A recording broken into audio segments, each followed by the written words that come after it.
পাইয়া এত এত নিয়ামত বক্ষণ করিয়া কিভাবে আমি আল্লাহর নাফরমানি করো, কিভাবে আমি আল্লাহকে অস্বীকার করো।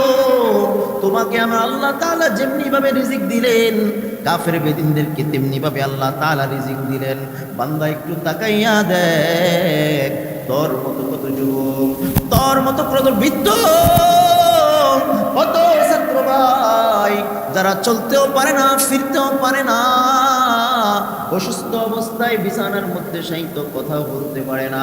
কিন্তু বান্দা একটু তাকাইয়া দেখ, আমার আল্লাহ তোকে এত সুন্দর করিয়া বানাইলো, আমার আল্লাহ তোকে যেখানে চোখ দেওয়ার দরকার সেখানে চোখটা দিল, আমার আল্লাহ তোকে যেখানে পাও দেওয়ার দরকার সেখানে পাওটা দিল। ওরে বান্দা তুই দেখোস না, তোকে আমি আল্লাহ ভরপুর নিয়ামত দিলাম, বান্দা আরেক বান্দাকে আমি আল্লাহ দেই নাই। বান্দা ওই বান্দার দিকে একটু তাকা, আমি আল্লাহ তোকেও তার মতো বানাইতে পারতাম, কিন্তু আমি আল্লাহ তার মতো বানাই নাই।